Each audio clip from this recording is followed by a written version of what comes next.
Welcome back to A Peach in My Heart. I'm Peach, and on this week's episode, we're celebrating the very first day of fall by bringing a new series here on the channel, which I've decided to dub the Haunted Hollow series. And what this entails, I just really wanted to create a place where I could come on here and share all my personal paranormal stories. We'll go ahead and start with a disclaimer. I'm not here to try to convince anybody to believe a certain way or any of that. So if you're gonna be all highfalutin with yourself, get off of this page because there's no room for negativity here. I'm not trying to convince anybody to believe me. And I also don't really have an interest in just being called crazy because it's taken a very long time for me to become comfortable with sharing these kinds of stories. And in my real life, I've had a lot of people that are interested in this kind of thing. So I'm really just trying to create a space where I can come on here and share all my childhood and current paranormal stories. So we're gonna dub this series The Haunted Hollow, because if you don't already know, I'm based at the very base of the Appalachian Mountains, and it is very spooky out in these parts sometimes. So I have a lot to offer when it comes to the paranormal side of YouTube. So yeah, I hope y'all are excited. And in case you're wondering, the Myth and Magic series is still here, and there's going to be a lot more spooky content coming up this October, which I'm stoked about. For those of you who don't really know, I have always seen, felt, heard, experienced things that most people don't.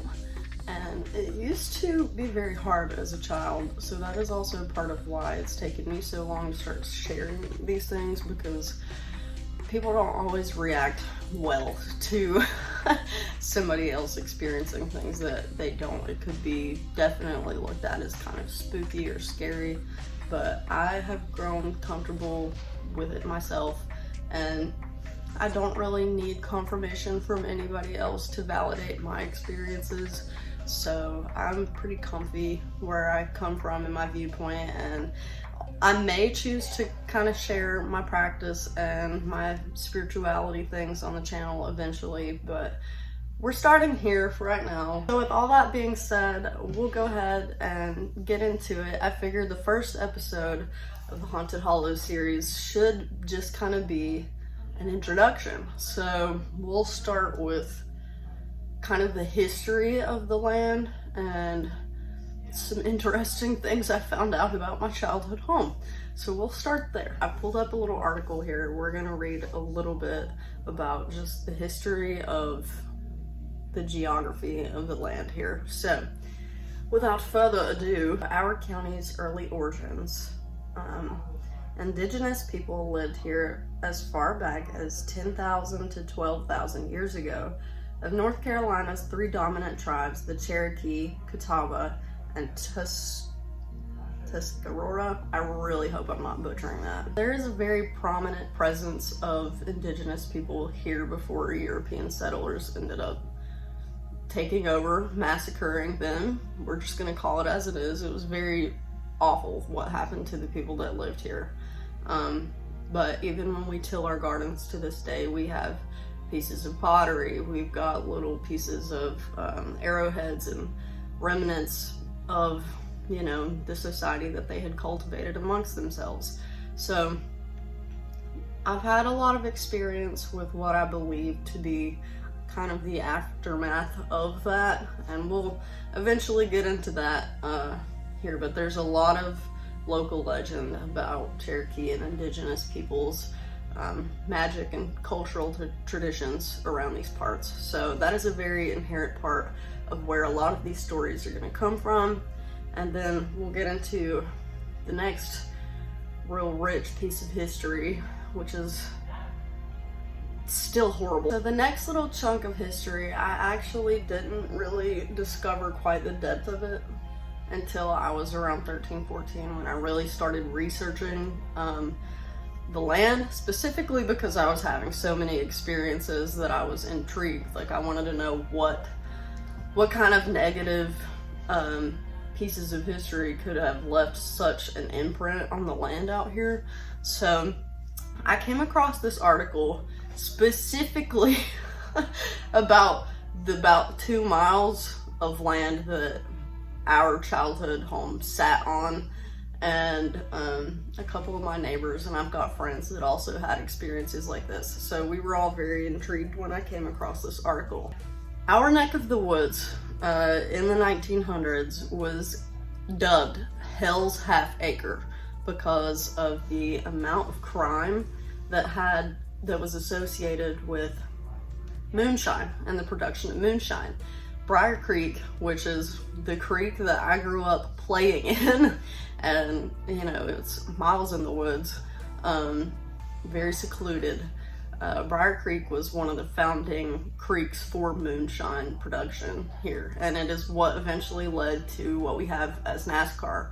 So before any of that was legalized, prohibition was huge here. So, you know, if you were caught making moonshine, you were dead, basically. Like, the cops were coming after you. So there was a lot of crime that was associated with that, and I hadn't really ever had an interest in that because moonshine sucks to me. I like apple pie, but I don't like the taste of it. So that was not ever something that I had any interest in until I began researching. So I'm gonna put up the pictures accordingly. We'll go ahead and read this article. So, Hell's Half Acre. This photo, made in the late 1914 or early 1915, of the Call Schoolhouse, in a place then referred to as Hell's Half Acre due to the abundance of white liquor and violent crimes. This picture was submitted by Delano Oakley, 83, a native of Hell's Half Acre area of our town, and he was my neighbor. Nellie Williams Glass, mother of longtime business owner Pete Glass, who I'm a Glass, so I'm related to them. Sherman Foster, Erie Foster, Mathis. The Mathis, the Glass, and the Oakleys are all like right next to each other. So we have quite a few students here in this photo, many of which I am related to. So let's get into some of the darker history. Hell's Half Acre was a dangerous place in Wilkes County, particularly during the early part of the 20th century when the local moonshine industry thrived. Wilkes was known then and for decades to follow as the moonshine capital of the world, with Hell's Half Acre being its prime epicenter. The area was located on the sides of US 421, North Wilkesboro Speedway, and Windy Gap Road, running as far as Delaplane on Old 60 and Antioch Church Road, some distance south of the highway as well. So where our property sat was right there, right in the middle, and we had quite a big chunk of land. I no longer live there, so don't be a creeper. Mind your business. If you go out there, someone's gonna shoot you. You have no chance in stalking anybody that lives out there. Trust me. After this, you won't want to anyway. So, just so you have a layout of the land, that's about whereabouts where it was. And it's heavily wooded area, so very secluded. A couple natives of the violent Wilkes area, Delano Oakley, 83, and Hubert Foster, 87, both my neighbors, heard many stories growing up. They said most of the real bad incidents occurred either before they were born or too young to recall firsthand. But here are some of the things that happened. Hubert Foster quotes, "It was all connected to the liquor business or on account of liquor." Oakley said it was a business he grew up in with his uncle, Otha Oakley, teaching him the trade when he was 13. Most his neighbors and everyone else did the same, but in them days, you try to be real quiet about it and not let people know your business, Oakley said. Oakley and Foster remembered some of the great whiskey makers, including the late Thurman Sparks, who recalled his father, Frank, being visited often by his cousin Otto Wood. Infamous Depression-era desperado, Wood was a regular in Hell's Half Acre. In fact, it was Oakley's grandfather, Lonnie, who was like literally my neighbor, like all these people. So, who traded Wood and the gun he carried in the shootout in which he was killed by Salisbury police on New Year's Eve of 1930. Newspaper accounts stated that the gun Wood carried on his final days was a .45 caliber Smith & Wesson. Lonnie Oakley had received the .45 caliber nickel-plated Colt revolver from Wood, which was later traded to another friend. The whereabouts of both guns are unknown. Oakley and Foster recently got together and recounted some of the stories they had heard about old days in Hell's Half Acre. Oakley said his grandfather's sister's husband, my neighbor's uncle's dog's Nana's cat. Oakley said his grandfather's sister's husband was killed by people at a still who poured liquor on him and set him on fire. He made it home and told his wife and kids not to get scared because he was burned to death. His skin was falling off of his bones. They couldn't keep the cats out of the house because of the smell of burned flesh. That's effing grody. The two remembered hearing of a man found dead sitting on a stump where he had been stabbed to death. No one was ever caught. And again, this is all like within a mile of, well, my house included in the mile, but like my house being the center and then this being like a mile around the vicinity, if that makes sense. So all this happened on our land. So, a man was shot below the Call schoolhouse. They started to take him to the hospital and wrecked. They took him on to the hospital and then carried him home to die. The steps fell in at the man's house and the undertakers dropped him, so he passed. It was said that they killed him 3 times, Oakley said. Another man was killed and the wrong man was sent to prison because he wouldn't tell who killed the man. At the Windy Gap exit, where I used to ride my bicycle, a man was arguing with his stepfather over a wash tub and that he was taken to the still. He shot the stepfather and missed, shot an innocent man instead, and then turned and shot his stepfather, so there were 2 deaths. Another story, a white man and several black men got into a fight with knives and had them cut up as bad as he was. They were all carried to the hospital, where Dr. Hubbard said that they had to call the law because the white man was cutting them up faster than he could sew them. Oakley said his grandmother's brother was found dead where some men had poured water down his throat until he drowned, so they waterboarded him to death. A black liquor hauler from Charlotte had driven to the point where his car was dropped off to be loaded with liquor. While the car was gone, the driver was scalped. The law came and thought the man was just drunk because he was staggering around because whoever cut him put his hat back on. They later took him to jail where he passed away. Oakley said he wanted to set the record straight on where Hell's Half Acre was located. A lot of people want me to go to the record with it, Oakley said. Now I have. So that's the end of that specific article. So that alone was like, how many deaths? Quite a few. So even aside from that, I know a few myself. So there was a man 2 or 3 generations back, I can't remember. It's my neighbor's father's father, so 3. Where this was probably the most gentle of all of that. Like, these are heinous crimes that were committed, along with the massacre of all the indigenous people on this land. And that's only what's been recorded. So there's God knows how many people have passed away in those woods behind my house. Just all on account of alcohol and money. It's really sad, honestly, if you think about it. But the other man that I knew about specifically had died in our yard, because he had gotten, it was a snowstorm, and alcoholism was very prominent throughout this area. He was drinking and fell asleep and froze to death. And our neighbor's dad found him, and from what I hear, had a very hard time with that image for weeks afterwards. So there's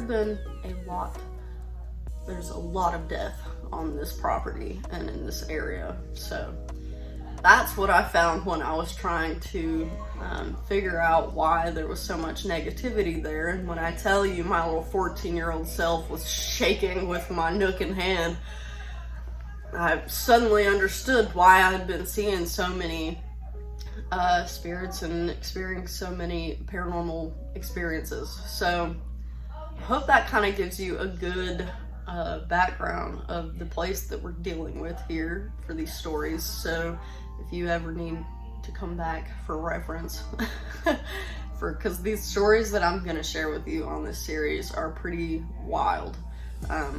But I'm very excited to now have a place where I can openly talk about it.